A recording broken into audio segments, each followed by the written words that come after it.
Hello, my lovely people. Hope everyone is having a fantastic day. I just want to jump on here right quick and talk to you all about doing side hustles and gig work and things like that. So, and about saving your money, right? So, you all know by watching my channel, I share with you all a number of things that I do to make income, to make a living, to support myself and my family, right?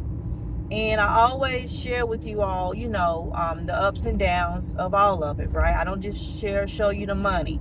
I'm not like most of the YouTubers, nothing wrong with that. That helps motivate you all to go out here. But you have to self-motivate yourself. You have to self-motivate yourself to get out here and make it, because you're going to have days where you're not making the money that you anticipated making, and you got bills you got to pay. So that's why I always say it's very important to diversify your ways of making money.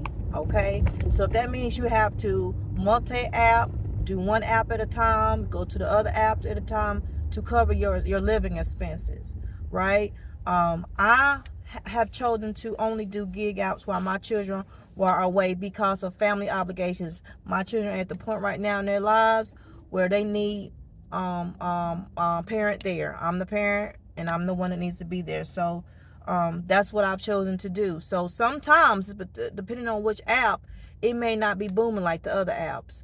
Especially, it also go in hand in hand with the area that you're in. I'm in a very, very busy city. Very, very busy. And then some of my rideshare decisions, I go outside, because a lot of drivers want to be right here where they only have to drive a short distance. But I'm willing to go outside my city to go to the smaller towns to service, to make the income. So it's all about your mindset. It's all about your mindset. How bad you want it, what you're willing to do to make it happen, Captain. You know what I'm saying? Same thing about YouTube. It's mindset. Everything is mindset, right? I shared with you all a couple of days ago about how I talked to you all about my side hustles, but I can't vlog showing you actually what I do. Like with Walmart Spark, how you go up to the person's house and you drop the. I'm not that type of YouTuber, right? I'm more like a talking head YouTuber. I'm more like a talking head content creator. That's my lane. And whenever you're doing stuff like this, you have to figure out what is your lane, because if you don't, you will get discouraged. You will get very much discouraged, and you won't do it. You won't. So that's why I decided to come on here and talk about mindset today.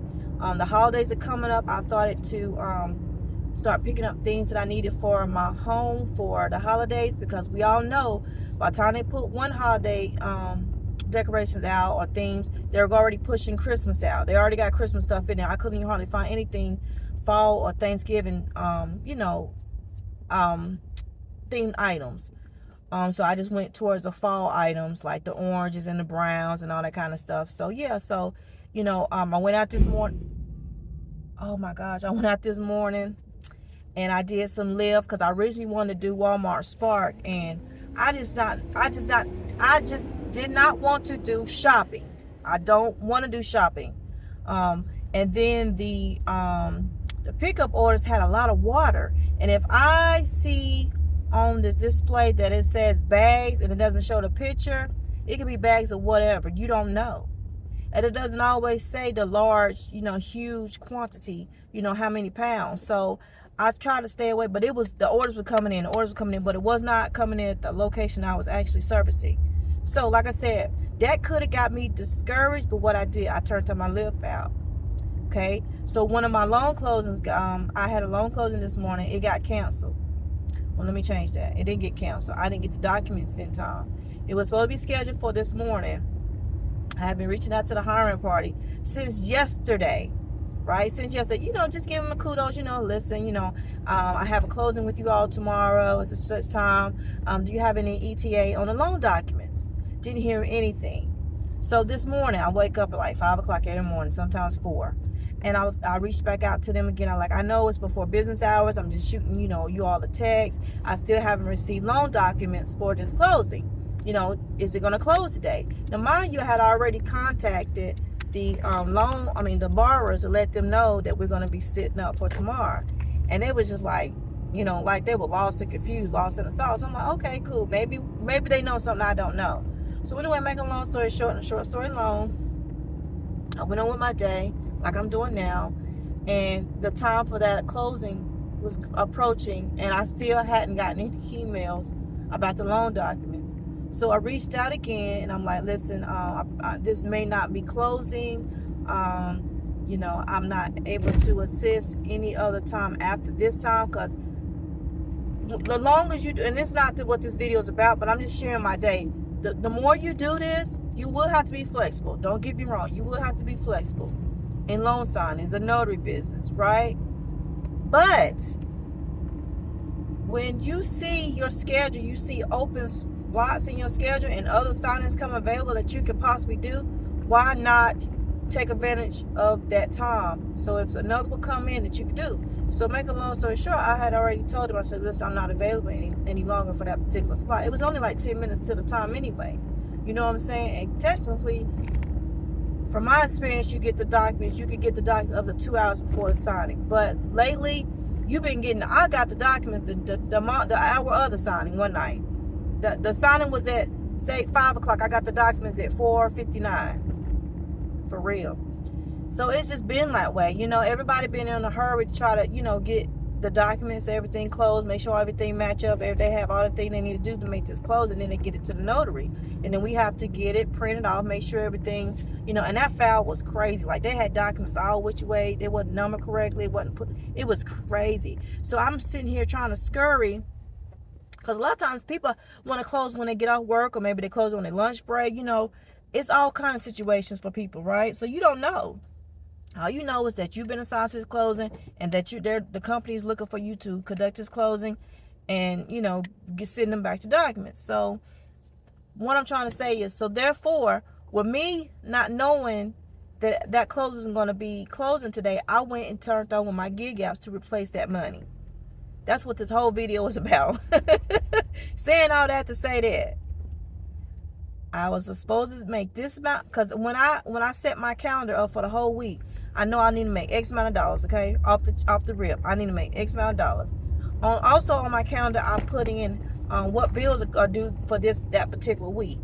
So therefore, I need to make sure I at least, one, make enough to cover the bills that's due that week.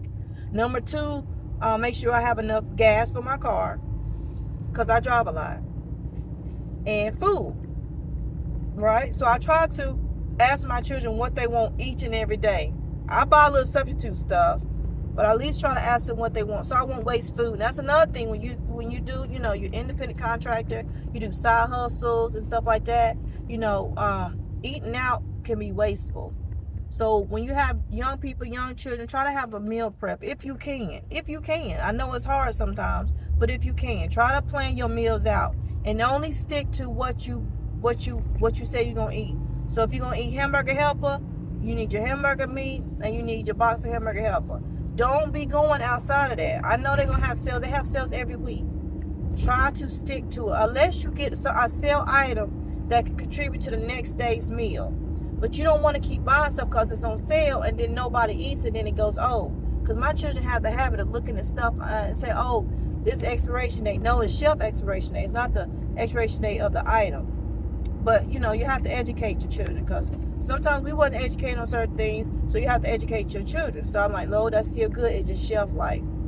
That's why I like to go to a lot of these discount food stores where you have stuff that's not kind of expired, it's just shelf life expired. It's still good, you know. But anyway, I really want to get into that. I get into that another time. Y'all want me to talk about shopping discount grocery stores. I haven't been in a while because I haven't had a large shopping haul, because I've been being intentional with my money. And I'll be dropping another video shortly about trying to buy a house through Habitat, okay? So we're going to talk about that in one of my other videos. But I just want to come on here today, tell you all to be encouraged. A lot of people have been laid off from their jobs, so the gig economy is going to be saturated with people trying to make a living. Just trying to make a living. But what you do with that money, that you make is very important. It's very important. Like, it's Christmas time. Y'all should be buying, well, I'm going to say it, because y'all my lowly people. Y'all should have been buying y'all Christmas gifts in July. Especially y'all got small children. I made a video on my Facebook. If y'all don't follow me on Facebook, go follow me on Facebook and Instagram. I go shop all the Walmarts in my area that I like to shop, and I go to that clearance section, and they have buku of toys on clearance. Buku. Now, if you're an Amazon seller, if you're in the Amazon groups, you know that's the best time to start buying your toys and holding them to Christmas. Right?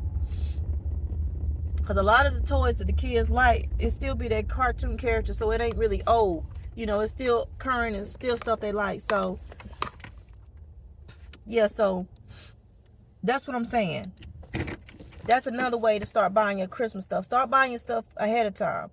If you know you're not good with saving money, start buying stuff. If you see something like some perfume, some a sweater your child wanted, or you wanted some shoes, just go ahead and buy them and put them up.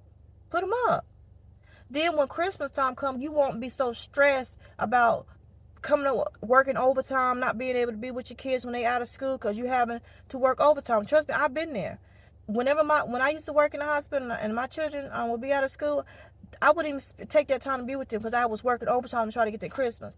Now I know better, so I do better, and I'm just trying to share that with you all. Start buying this stuff early. Try to ask them, what do you want? What do you want for Christmas? If y'all celebrate the holidays, what do you want for your birthday? If you out and about and you see those items, start buying it. Stocking stuffers. If you see little stuff they like I don't know, like little for girls, Bath and Body Works always having sales. Start buying them little stuff, a little bit, so you can put that in the stocking stuffers. Boys, whatever they may be. I don't know. I have teenage sons. One teenage son, an adult son, but little stuff they might like. I think they might be into. I've listened to their conversations, you know what I'm saying? So I'm like, oh, okay, they mentioned this. Let me go see if I'm out and about in the store and I see it and I pick it up and I can put it in stocking stuffers. Stuff like that. So you won't feel so pressured. You know what I'm saying? We are so pressured nowadays. We can't even take it easy. We cannot take it easy. So I just want to share that with you all about, working these gig economies, working these gig jobs, Lyft, Uber, Walmart Spark. I hear DoorDash is doing something different with their scheduling platform. Excuse me, my nose burning. And just get out here, make the money, but use your money wisely. We don't know what's going to happen in the next year or so. So use your money wisely, because there's going to be more and more people sign up for these platforms. And that's fine. Everybody needs an opportunity to make money if they willing to, because you don't want to be like, okay, like so self-centered, like, okay, well, I need to pay my bills. Everybody needs to pay their bills. If you live in America and if you're not, outside, you need money. You need money. And it's very expensive to live here. I watch this one YouTuber, and he lives in the Philippines because he says it's too expensive to live in America. It is what it is. So if you haven't already, don't forget to like, comment, subscribe to my YouTube channel. Thank you for watching.